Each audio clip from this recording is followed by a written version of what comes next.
분대장 동무 정말 가는 겁니까? 지뢰밭입니다. 한 발만 잘못 디뎌도 알고 있다. 하지만 여기 남아도 우린 죽는다. 그날 밤 5명의 청년은 죽음의 땅 DMZ로 걸어 들어갔습니다. 1시간 뒤, 뒤에서 폭발음이 들렸습니다. 박영철이 쓰러졌습니다. 추격대의 총소리가 점점 가까워졌습니다. 분대장, 놔두고 가십시오. 닥쳐. 여기서 한 놈도 잃을 수 없어. 왜 우리는 목숨을 걸고 그 지뢰밭을 건넜을까요? 단순히 자유를 찾아서였을까요? 아닙니다. 우리에겐 더 이상 북한에서 살 수 없는 절박한 이유가 있었습니다.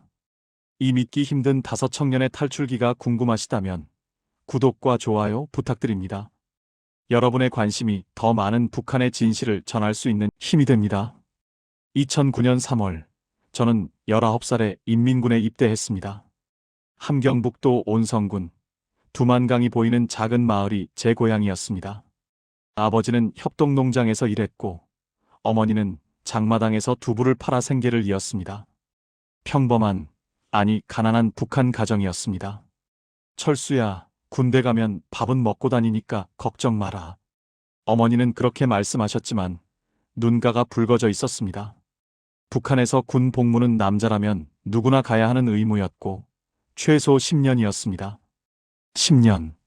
29살이 되어서야 집으로 돌아올 수 있다는 뜻이었습니다. 신병훈련소는 지옥이었습니다. 새벽 5시 기상, 영하 20도의 추위 속에서 얇은 군복 한 벌로 구보를 뛰었습니다. 아침은 강냉이죽 한 그릇, 점심도 강냉이죽, 저녁도 강냉이죽, 쌀밥은 명절에나 볼까 말까 했습니다. 동무들, 미제 괴뢰들은 지금 이 순간에도 우리 공화국을 침략할 기회를 노리고 있다. 정치 지도원의 목소리가 훈련장에 울려 퍼졌습니다. 우리는 매일 사상 교육을 받았습니다. 김일성 수령님의 교시, 김정일 장군님의 선군 정치, 김정은 원수님의 영도. 그 말들을 달달 외우지 못하면 저녁밥을 굶었습니다. 3개월 뒤, 저는 최전방 GOP 부대로 배치받았습니다. 너 운 좋다? GOP는 쌀밥 나온다. 같은 기수 동기가 부러워하며 말했습니다. 하지만 그건 반만 맞는 말이었습니다. GOP, 일반 전초, 남한과 불과 몇백 미터 떨어진 비무장지대 밖에 있는 최전방 감시초소였습니다. 철책 너머로 비무장지대 안쪽에 감시초소인 남쪽 지피가 보였고 밤이 되면 그곳에서 흘러나오는 불빛이 보였습니다. 환하게 빛나는 그 불빛을 우리 초소는 발전기조차 제대로 돌아가지 않아 캄캄했는데 말입니다. 김철수 동무, 너는 오늘부터 이 구역 야간 순찰조다. 중대장이 저를 불렀습니다. DMZ 철책 주변을 순찰한다. 지뢰밭 위치는 이 지도를 보고 외워라. 한 번이라도 잘못 디디면 그대로 끝이다. 알겠나? 예, 알겠습니다. 그날부터 저는 매일 밤 지뢰밭 지도를 외웠습니다. 어느 지점에서 3걸음, 어느 방향으로 5걸음. 7년 뒤, 그 지도가 저와 전우들의 목숨을 살릴 줄은 그때 몰랐습니다. 첫 야간 순찰을 나갔을 때였습니다. 철책 너머, 남쪽 지피에서 불빛이 새어나왔습니다. 그리고 희미하게 음악 소리가 들렸습니다. 한국 가요였습니다.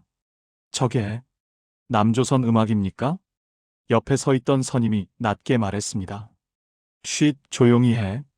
들키면 우리도 끝이야. 그 순간 저는 이상한 감정을 느꼈습니다.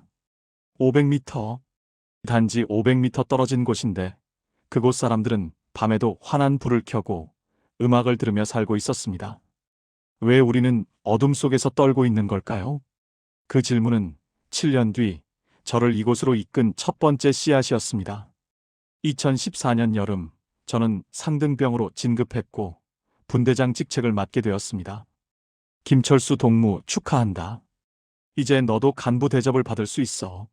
중대장이 웃으며 말했습니다. 하지만 그 말의 의미를 제대로 이해하게 된 건 그날 밤이었습니다. 분대장님, 오늘 저녁 식사 때 고기 반찬이 나왔습니다.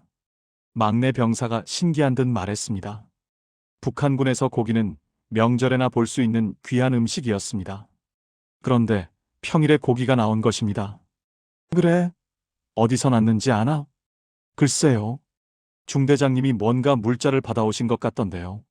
그날 밤, 저는 우연히 목격하게 되었습니다. 중대 막사 뒤편, 중대장과 소대장들이 모여 있었습니다. 그들 앞에는 큰 트럭이 서 있었고, 중국 글자가 적힌 상자들이 가득했습니다. 이번 달 배급은 이걸로 챙기고, 나머지는 장마당에 내다 팔아. 중대장의 목소리가 들렸습니다. 병사들한테는 강냉이 죽이나 더 줘. 고기는 우리끼리만 나눠 먹고. 순간 온몸에 소름이 돋았습니다. 병사들은 매일 굶주리고 있었습니다. 배급으로 나오는 강냉이는 항상 부족했고 영양실조로 쓰러지는 전우들이 한둘이 아니었습니다. 그런데 간부들은 우리 몫의 식량을 빼돌려 중국 물자와 바꾸고 그걸 팔아서 돈을 챙기고 있었던 것입니다. 분대장님? 뒤에서 목소리가 들렸습니다. 박영철이었습니다. 방금 다 들으셨습니까? 우리는 아무 말도 하지 못했습니다. 이걸 고발하면 어떻게 될까요? 북한군에서 상급자를 고발한다는 것은 곧 자신의 목숨을 거는 일이었습니다. 그로부터 일주일 뒤 더 충격적인 일이 벌어졌습니다. 같은 중대 소속이었던 이천호 병장이 탈영을 시도했습니다. 그는 영양실조로 몸이 쇠약해진 상태에서도 매일 20kg짜리 군장을 메고 훈련을 해야 했습니다. 견딜 수 없었던 그는 밤에 초소를 이탈했습니다. 사흘 뒤 그는 붙잡혔습니다. 전 중대 집합, 중대장의 명령이 떨어졌습니다. 우리는 운동장에 모였고 이천호 병장이 끌려 나왔습니다. 그의 얼굴은 피범벅이었고 제대로 서 있을 수조차 없었습니다. 동무들, 이것이 바로 반역자의 최후다. 보위부 장교가 소리쳤습니다. 펑! 총소리 한 발. 이천호 병장이 그 자리에 쓰러졌습니다. 누구든 이런 짓을 하면 이렇게 된다. 저는 그 장면을 눈을 뜨고 봐야 했습니다. 옆에 서 있던 최민수는 온몸을 떨고 있었습니다. 그날 밤 저는 잠을 이룰 수 없었습니다. 간부들은 우리 식량을 빼돌려 배를 채우고 굶주린 병사는 탈영을 시도하다 총살당했습니다. 이게 정말 우리가 목숨 걸고 지켜야 할 조국일까요? 김일성 수령님이 말씀하신 인민의 나라가 이런 것일까요? 분대장 동무 박영철이 제 옆에 왔습니다. 이런 생각하면 안 되는 거 압니다. 하지만 자꾸 이런 생각이 듭니다. 우리가 왜 여기 있는지. 나도 그래. 저는 처음으로 솔직하게 말했습니다. 나도 모르겠어. 우리가 뭘 위해 여기 서 있는지. 그날 밤 2명의 청년은 철책을 바라보며 오랫동안 말이 없었습니다. 500m 넘어 남쪽 지피의 불빛이 여전히 환하게 빛나고 있었습니다. 2016년 8월 북한 함경북도에 역사상 최악의 대홍수가 발생했습니다. 두만강이 범람했고 온성군, 회령시, 무산군이 물에 잠겼습니다. 제 고향 마을도 그 지역에 있었습니다. 분대장님, 라디오 뉴스에서 함경북도 홍수 소식이 나왔습니다. 이성호가 급히 달려왔습니다. 우리는 몰래 중국 라디오를 들을 수 있었습니다. 북한 라디오는 이런 재난 소식을 제대로 보도하지 않았기 때문입니다. 사망자가 몇백 명이 넘는다고 합니다. 실종자는 더 많다고. 심장이 멎는 것 같았습니다. 우리 가족들은 어떻게 됐을까요? 최민수가 울먹이며 말했습니다. 그의 고향도 온성군이었습니다. 중대장님께 휴가 신청하면 안 될까요? 안 돼. 이미 여러 병사들이 신청했지만 다 거부당했어. 지금 비상경계 상태라고. 비상경계. 홍수로 주민들이 중국으로 넘어갈 가능성이 있다는 이유였습니다. 군인들에게 휴가를 주면 그들도 탈영할 가능성이 있다고 판단한 것입니다. 그럼 편지라도 보낼 수 있습니까? 그것도 안 돼. 지금 모든 우편이 검열되고 있어. 우리는 그저 기다릴 수밖에 없었습니다. 가족들의 생사조차 확인할 수 없었습니다. 일주일이 지났습니다. 2주일이 지났습니다. 한 달이 지났습니다. 아무 소식도 없었습니다. 김철수 동무, 정신 차려. 내가 무너지면 분대원들은 어떡해? 강대호가 제 어깨를 잡았습니다. 그는 전직 보위부 출신이었습니다. 보위부에서 근무하다가 어떤 이유에서인지 일반 부대로 좌천된 경력이 있었습니다. 형님, 저는 그냥 우리 어머니가 살아계신지만 알고 싶습니다. 알아? 나도 마찬가지야. 내 여동생도 회령에 있거든. 그날 밤 5명이 모였습니다.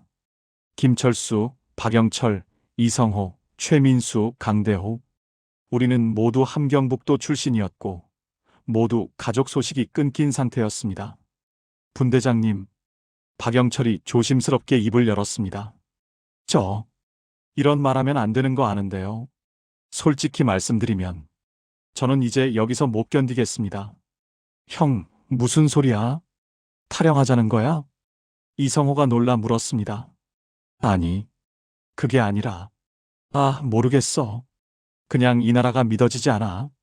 백성들이 홍수로 죽어가는데 간부들은 배급 빼돌리기 바쁘고 우리는 가족 찾아갈 수조차 없잖아. 침묵이 흘렀습니다. 저도 같은 생각입니다. 최민수가 떨리는 목소리로 말했습니다. 제 여동생이 작년에 영양실조로 죽었습니다. 고작 16살이었어요. 엄마가 편지로 알려줬는데 저는 휴가도 못 나가서 장례식도 못 갔습니다. 그런데 이번에 엄마마저. 그의 눈에서 눈물이 흘러내렸습니다. 저는 천천히 입을 열었습니다. 동무들, 내가 이상한 말 하나 해도 되겠나? 모두가 저를 바라봤습니다. 정말 만약에 말이야. 우리가 여기서 나갈 수 있다면, 저 철책 너머로 갈 수 있다면, 동무들은 어떻게 하겠나? 순간 공기가 얼어붙었습니다. 분대장님, 그건 대답 안 해도 돼. 그냥 한번 물어본 거야. 하지만 그날 밤 우리 5명은 알고 있었습니다. 우리 모두가 같은 생각을 하고 있다는 것을, 그리고 언젠가 그 생각을 실행에 옮길지도 모른다는 것을. 철책 너머 남쪽 불빛이 언제나처럼 빛나고 있었습니다. 그 빛이 이제는 단순한 불빛이 아니었습니다. 그것은 희망이었습니다. 2016년 9월 우리는 본격적으로 탈출 계획을 세우기 시작했습니다. 형님, 이게 정말 가능할까요? 최민수가 불안한 표정으로 물었습니다. 모르지. 하지만 여기 남아 있어도 우린 죽어. 강대호가 대답했습니다. 그는 보위부 출신답게 냉정했습니다. 내가 보위부에서 일할 때 봤어. 탈북 시도하다 잡힌 사람들 말이야. 그들 대부분이 중국 쪽으로 갔다가 붙잡혔어. 왜 그런 줄 아나? 왜요? 중국에도 우리 정보원들이 깔려 있어. 조선족들 중에도 밀고자가 많고, 게다가 중국 공안이 북한 사람 잡으면 바로 송환시켜. 그럼 어떻게 해야 합니까? 중국으로 가면 안 돼. 남쪽으로 가야 해. 우리는 모두 그를 바라봤습니다. 남쪽? 그러니까 DMZ를 넘어서 직접 남한으로 가자는 겁니까? 이성호가 믿을 수 없다는 표정으로 물었습니다. 그래. 우리는 최전방 GOP 소속이야. 7년 동안 매일 밤 그 지뢰밭을 순찰했어. 지뢰 위치를 외우고 있잖아. 제가 말했습니다. 하지만 분대장님, 지뢰밭이 문제가 아니잖아요. 우리 뒤에는 북한군 초소들이 있고 앞에는 남한 지피가 있습니다. 양쪽에서 총 맞을 수도. 그래서 야밤에 가는 거야. 박영철이 끼어들었습니다. 교대 시간을 노려. 밤 11시에서 12시 사이. 그때가 우리 경계가 가장 느슨해지는 시간이야. 다음 조가 올라오기 전이니까. 우리는 머리를 맞대고 계획을 세웠습니다. 일단 출발 전에 우리 초소 무전기를 고장내야 해. 강대호가 말했습니다. 그래야 중대에서 우리가 사라진 걸 늦게 알아채지. 무기는 어떻게 합니까? 총을 들고 가야 할까요? 아니, 총은 두고 가. 남쪽에서 총 든 북한군 5명이 오면 일단 쏠 거야. 우리가 귀순한다고 말할 시간도 없이. 그럼 맨손으로? 아니, 흰 천을 가져가. 투항 신호로. 이성호가 중국 라디오로 수집한 정보를 꺼냈습니다. 제가 들은 바로는 남한 군인들은 북한군이 투항 의사를 밝히면 일단 쏘지 않는다고 합니다. 대신 우리가 먼저 손을 들고 무기가 없다는 걸 보여줘야 해요. 만약 중간에 우리 쪽 순찰대와 마주치면 그땐 어쩔 수 없어. 침묵이 흘렀습니다. 우리 모두 알고 있었습니다. 북한군 순찰대와 마주치면 우리는 총살당하거나 그들을 제압해야 한다는 것을. 형님들, 저 무서워요. 최민수가 떨리는 목소리로 말했습니다. 솔직히 말하면 저도 무섭습니다. 우리 다 무서워. 안 무서울 리가 있나? 제가 말했습니다. 하지만 동무들 생각해봐. 우리가 여기 남으면 뭐가 달라질까? 10년 복무하고 제대해? 그리고 뭐해? 굶주리는 고향으로 돌아가서 또 배급 못 받고 장마당에서 연명하다가 죽어? 우리 가족들이 어떻게 됐는지도 모른 채 평생 이 철책 앞에서 총만 들고 있을 거야? 아니면 우리가 간부들 부패 고발했다가 이천호 병장처럼 총살당할 수도 있어. 박영철이 고개를 끄덕였습니다. 분대장 말이 맞아. 어차피 우린 선택을 해야 해. 여기서 천천히 죽을 건지 아니면 한 번이라도 제대로 살아보려고 발버둥 칠 건지. 저는 최민수가 입술을 깨물었습니다. 저는 우리 엄마가 살아계신지 확인하고 싶어요. 그게 제 소원입니다. 북한에서는 그것도 못하잖아요. 그럼 저는 가겠습니다. 나도 간다. 이성호가 말했습니다. 나도 이제 지겨워. 매일 김일성 찬양하고 간부들 비위 맞추고 굶으면서 총이나 들고 서 있는 거. 이게 인생이야? 이건 인생이 아니야. 강대호가 마지막으로 입을 열었습니다. 좋아. 그럼 날짜를 정하자. 9월 13일 화요일 밤. 어때? 왜 그날입니까? 그날이 음력으로 보름달이야. 달빛이 있어야 지뢰밭을 볼 수 있어. 하지만 구름이 많이 껴서 너무 밝지도 않을 거야. 우리는 서로를 바라봤습니다. 동무들, 마지막으로 묻겠네. 정말 가는 거지? 예. 5명의 목소리가 하나로 모였습니다. 그날 밤 우리는 악수를 나눴습니다. 목숨을 건 약속이었습니다. 2016년 9월 13일 밤 11시. 준비됐나? 저는 4명의 전우들을 바라봤습니다. 모두 군복 위에 검은 천을 둘렀습니다. 밤에 눈에 띄지 않기 위해서였습니다. 그리고 각자 흰 천 하나씩을 품에 넣었습니다. 분대장님, 무전기는 고장냈습니다. 이성호가 속삭였습니다. 우리 초소 전원도 끊어놨어요. 최소 30분은 걸릴 겁니다. 중대에서 이상한 걸 알아채는데. 좋아. 가자. 우리는 초소를 빠져나왔습니다. 철책까지는 300m. 그 거리를 최대한 조용히, 최대한 빠르게 이동해야 했습니다. 달빛이 희미하게 비쳤습니다. 강대호의 예상대로 구름이 많이 껴 있었습니다. 철책에 도착했습니다. 망 보고 있어. 내가 자른다. 박영철이 철선 절단기를 꺼냈습니다. 우리가 몰래 준비한 도구였습니다. 철사가 하나씩 끊어졌습니다. 소리가 너무 큰 것 같았습니다. 심장이 터질 듯 뛰었습니다. 다 됐어. 가자. 우리는 철책을 통과했습니다. 그 순간 돌이킬 수 없다는 것을 알았습니다. 이제 우리는 탈영병이었습니다. 붙잡히면 총살입니다. 지금부터가 진짜야. 지뢰밭이야. 저는 머릿속에 지도를 떠올렸습니다. 7년간 매일 밤 순찰하며 외운 그 지도를. 내 뒤를 따라와. 내가 가는 곳만 정확히 밟아. 절대 옆으로 세지 마. 예. 우리는 일렬로 섰습니다. 김철수, 박영철, 강대호, 이성호, 최민수. 그 순서대로 첫 발을 내디뎠습니다. 한 걸음, 두 걸음, 세 걸음. 이 지점에서 왼쪽으로 4걸음. 그 다음 직진 6걸음. 땀이 등을 타고 흘러내렸습니다. 영하의 날씨였지만 온몸이 땀으로 젖었습니다. 10분이 지났습니다. 20분이 지났습니다. 분대장님, 얼마나 더 가야 합니까? 최민수가 떨리는 목소리로 물었습니다. 반쯤 왔어. 조금만 더. 그때였습니다. 쾅! 뒤에서 폭발음이 들렸습니다. 으악! 비명소리.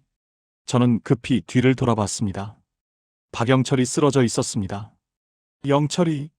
저는 달려가려 했습니다. 하지만 강대호가 제 팔을 붙잡았습니다. 안 돼. 지뢰밭이야.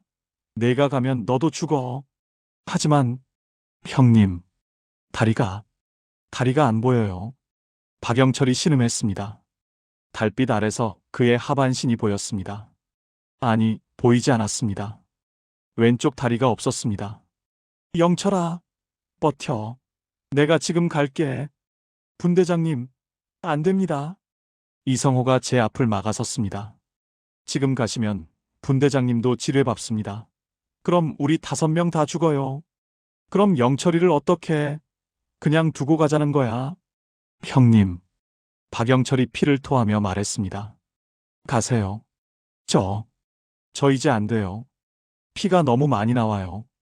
닥쳐. 포기하지 마. 저는 군복을 찢어 지혈대를 만들었습니다. 그리고 제가 걸어온 길을 정확히 되짚어 그에게 다가갔습니다. 미친놈. 그러다 너도 죽어. 동물을 버리고 못 가. 그럼 내가 인간도 아니야. 저는 박영철에게 도착했습니다. 그의 왼쪽 다리는 무릎 아래가 사라져 있었습니다. 저는 군복 천으로 필사적으로 지혈했습니다. 형님, 아파요. 너무 아파요. 버텨. 조금만 버텨. 그때 멀리서 목소리가 들렸습니다. 저기다. 탈영병들이다. 북한군 순찰대였습니다. 안 돼. 최민수가 절망적으로 중얼거렸습니다. 탕탕탕. 총소리가 울렸습니다. 탄환이 우리 주변 땅을 파고들었습니다. 엎드려. 우리는 땅에 엎드렸습니다. 하지만 지뢰밭 한가운데였습니다. 움직일 수도 엎드릴 수도 없었습니다. 분대장님, 어떡합니까? 앞으로 가야 해. 뒤로는 못 가. 순찰대가 있어. 저는 박영철을 등에 업었습니다. 버텨. 절대 놔주지 마. 예. 그의 목소리가 점점 약해지고 있었습니다. 가자. 뛰어. 우리는 지뢰밭을 뛰기 시작했습니다. 정확한 경로 따위 없었습니다. 그저 살기 위해 남쪽으로 달렸습니다. 탕탕탕. 뒤에서 총소리가 계속 들렸습니다. 저기 남쪽 지피가 보여요. 이성호가 소리쳤습니다. 500m 앞 남한 지피에 불빛이 보였습니다. 흰천 꺼내. 우리는 품에서 흰천을 꺼내 머리 위로 흔들었습니다. 우리는 귀순합니다. 쏘지 마세요. 우리는 귀순합니다. 저는 목이 터져라 소리쳤습니다. 남한 지피에서 조명등이 켜졌습니다. 환한 빛이 우리를 비췄습니다. 사격 중지, 사격 중지. 누군가의 목소리가 들렸습니다. 한국어였습니다. 귀순 의사 확인, 무기 없음, 총 5명. 저는 그 순간 무릎이 꺾였습니다. 박영철을 업은 채 그 자리에 쓰러졌습니다. 형님. 강대호가 저를 일으켰습니다. 조금만 더. 저기까지만. 우리는 마지막 힘을 짜내어 남한 지피로 걸어갔습니다. 철책문이 열렸습니다. 그리고 한국군 병사들이 우리를 맞이했습니다. 부상자가 있습니다. 의무병. 대한민국에 오신 것을 환영합니다. 한 장교가 말했습니다. 저는 그 말을 듣는 순간 비로소 실감했습니다. 우리가 해냈다는 것을, 우리가 자유를 얻었다는 것을. 남한 지피 의무실.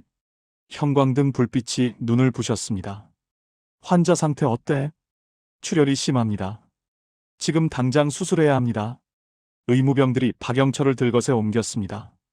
저는 그의 손을 붙잡았습니다. 영철아, 버텨. 알았지? 우리 함께 여기까지 왔잖아. 형님, 고맙습니다. 그의 손이 축 늘어졌습니다. 박영철, 정신 차려. 혈압 떨어지고 있습니다. 빨리. 의무병들이 그를 실어갔습니다. 저는 그 자리에 주저앉았습니다. 분대장님, 최민수가 제 어깨에 손을 얹었습니다. 괜찮아. 괜찮을 거야. 하지만 제 목소리는 떨리고 있었습니다. 일단 여러분, 제 소개부터 하겠습니다. 한 장교가 다가왔습니다. 저는 대한민국 육군 사단 정보과 이준호 대위입니다. 여러분의 귀순을 환영합니다. 귀순. 그 단어가 아직도 낯설었습니다. 지금부터 간단한 신원 확인을 하겠습니다. 협조 부탁드립니다. 우리는 각자 다른 방으로 안내되었습니다. 성명이 김철수입니다. 나이는 28입니다. 계급은 하사입니다. 질문은 계속되었습니다. 제 가족, 고향, 군 경력, 탈북 동기, 탈북 과정, 모든 것을 상세히 물었습니다. 김철수 씨, 혹시 북한에 남겨둔 가족이 있습니까? 예. 어머니와 남동생이 있습니다. 소재를 아십니까? 모릅니다. 2016년 8월 대홍수 이후 소식이 끊겼습니다. 이준호 대위가 고개를 끄덕였습니다. 알겠습니다. 우리가 가능한 선에서 확인해 보겠습니다. 정말입니까? 보장은 못 드립니다. 하지만 적십자를 통해 시도는 해볼 수 있습니다. 순간 눈물이 났습니다. 7년간 저는 단 한 번도 이런 말을 들어본 적이 없었습니다. 확인해 보겠다는 말. 북한에서는 가족 찾는다는 말만 해도 감시 대상이 되었습니다. 하지만 여기서는 군 장교가 자연스럽게 도와주겠다고 말했습니다. 김철수 씨? 죄송합니다. 그냥 믿어지지 않아서요. 이해합니다. 천천히 적응하세요. 조사는 3일 동안 계속되었습니다. 그 사이 박영철은 수술을 받았습니다. 왼쪽 다리를 절단해야 했습니다. 하지만 생명은 건졌습니다. 형님, 병실에 누워있는 박영철을 보러 갔습니다. 미안해. 내가 지뢰밭 경로를 제대로 못 외워서. 무슨 소리예요? 형님이 저 업고 왔잖아요. 형님 아니었으면 저 거기서 죽었어요. 형님, 저 다리 하나 없어도 괜찮아요. 진짜예요. 여기선 의족도 준다고 하더라고요. 북한에서였으면 평생 집에 틀어박혀 살았을 텐데 여긴 장애인도 일하고 살 수 있대요. 그의 눈에서 눈물이 흘렀습니다. 형님, 우리 정말 잘한 거죠? 여기 온 거? 그래, 우리 잘했어. 사흘 뒤 우리는 서울로 이송되었습니다. 헬리콥터를 타고 이동했습니다. 생전 처음 타보는 헬리콥터였습니다. 창밖으로 보이는 남한의 풍경, 불빛으로 가득한 도시, 빽빽이 들어선 건물들, 도로를 가득 메운 자동차들. 저게 다 진짜예요? 최민수가 넋을 잃고 중얼거렸습니다. 저렇게 많은 차들이, 저렇게 많은 불빛이. 북한에서는 평양도 저렇지 않았잖아요. 이성호가 말했습니다. 저건 다른 세상이에요. 우리는 국정원 시설로 안내되었습니다. 그곳에서 본격적인 조사가 시작되었습니다. 여러분, 이제부터 약 한 달간 이곳에서 조사를 받게 됩니다. 담당 직원이 설명했습니다. 조사가 끝나면 하나원으로 가게 됩니다. 그곳에서 석 달간 남한 사회 적응 교육을 받고 이후 정착 지원을 받게 됩니다. 정착 지원이요? 집, 일자리, 생활비 등을 지원해 드립니다. 여러분이 이 사회에 잘 적응할 수 있도록 돕는 겁니다. 믿을 수 없었습니다. 북한에서는 탈영병은 무조건 총살이었습니다. 하지만 여기서는 우리를 도와준다고 했습니다. 김철수 씨, 조사관이 저를 불렀습니다. 귀하가 제공한 북한군 정보는 매우 유용합니다. GOP 내부 구조, 경계 시스템, 지뢰 배치 등 특히 군 내부 부패 실태는 북한 체제를 이해하는데 중요한 자료가 됩니다. 도움이 됐다니 다행입니다. 혹시 북한에 대해 더 증언하실 의향이 있으십니까? 언론 인터뷰나 대북 인권 활동 같은 건 말입니다. 저는 잠시 생각했습니다. 예, 하겠습니다. 제가 본 것, 제가 겪은 것을 세상에 알리고 싶습니다. 아직도 그곳에는 수많은 사람들이 같은 고통을 받고 있으니까요. 감사합니다. 한 달이 지났습니다. 조사가 끝나고 우리는 하나원으로 이동했습니다. 그곳에서 다른 탈북자들을 만났습니다. 중국을 거쳐 온 사람들, 가족 단위로 온 사람들, 혼자 온 사람들, 모두가 각자의 이야기를 가지고 있었습니다. 형님들은 DMZ로 바로 넘어왔다고요? 대단하네요. 한 탈북자가 감탄하며 말했습니다. 저는 중국에서 3년이나 숨어 지냈어요. 매일 공안한테 잡힐까봐 전전긍긍하면서요. 힘드셨겠습니다. 그래도 형님들처럼 지뢰밭 건너는 것보단 나았을 거예요. 진짜 목숨 걸었네요. 목숨? 그렇습니다. 우리는 목숨을 걸었습니다. 하지만 그만한 가치가 있었습니다. 2017년 2월 저는 하나원을 수료하고 사회로 나왔습니다. 서울 노원구의 작은 원룸을 배정받았습니다. 작은 방이었지만 제 인생 처음으로 제 이름으로 된 집이었습니다. 형님, 이게 진짜 우리 집이에요? 최민수가 신기한 듯 방을 둘러봤습니다. 그도 같은 동네에 집을 배정받았습니다. 그래, 진짜 우리 집이야. 수도꼭지 틀면 물이 나오고 스위치 누르면 전기가 들어오고. 신기해요. 나도 아직 적응이 안 돼. 우리는 취업 준비를 시작했습니다. 강대호는 보안업체에 취직했습니다. 군 경력을 인정받았습니다. 이성호는 중국어를 할 줄 안다는 장점을 살려 무역회사에 들어갔습니다. 최민수는 제과제빵 학원에 다니기 시작했습니다. 빵을 만드는 게 꿈이라고 했습니다. 박영철은 의족을 착용하고 재활 훈련을 받고 있었습니다. 그리고 저는 한 NGO 단체에서 일하게 되었습니다. 북한 인권을 알리는 단체였습니다. 김철수 씨, 이번 주 토요일에 대학교에서 강연 요청이 들어왔습니다. 강연이요? 네. 탈북 과정과 북한 인권에 대해 이야기해달라고 하네요. 저는 고민했습니다. 제 이야기를 낯선 사람들 앞에서 한다는 게 두려웠습니다. 하지만 해야 한다고 생각했습니다. 토요일 대학교 강당. 300명쯤 되는 학생들이 앉아 있었습니다. 안녕하십니까? 저는 2016년에 탈북한 김철수입니다. 떨리는 목소리로 시작했습니다. 저는 북한군 최전방 GOP에서 7년간 복무했습니다. 그리고 4명의 전우들과 함께 DMZ 지뢰밭을 넘어 이곳에 왔습니다. 학생들이 집중해서 듣고 있었습니다. 저는 제가 본 북한의 현실을 이야기했습니다. 간부들의 부패, 병사들의 굶주림, 공포정치, 그리고 자유가 없는 삶. 여러분, 저는 강연을 마무리하며 말했습니다. 저는 여러분에게 부탁드리고 싶습니다. 북한을 잊지 말아주세요. 아직도 그곳에는 2,500만 명이 살고 있습니다. 그들도 여러분과 같은 사람입니다. 다만 태어난 곳이 달랐을 뿐입니다. 박수 소리가 울렸습니다. 강연이 끝나고 한 학생이 다가왔습니다. 선배님, 질문 하나만 해도 될까요? 그러세요. 선배님은 후회하지 않으세요? 탈북한 거요. 북한에 가족도 두고 오셨잖아요. 저는 잠시 침묵했습니다. 후회? 하죠. 어머니 생각하면 가슴이 아픕니다. 제가 탈북했다는 게 알려지면 어머니가 어떤 처벌을 받을지 생각하면 잠을 못 잘 때도 있어요. 그런데도 탈북하신 이유는 뭔가요? 여기 와야 제가 어머니를 도울 수 있으니까요. 무슨 뜻이에요? 북한에 있었으면 저도 결국 굶어 죽거나 숙청당했을 겁니다.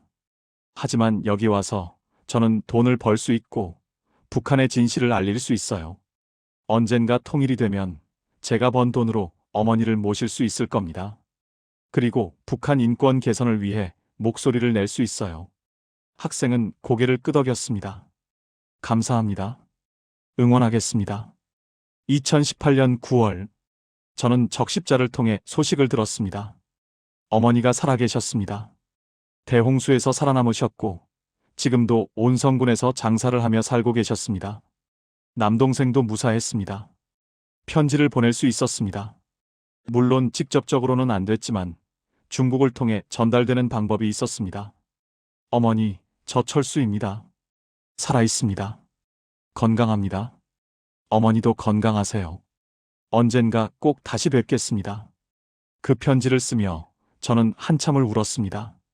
2020년 저는 박영철, 강대호, 이성호, 최민수와 함께 모임을 가졌습니다.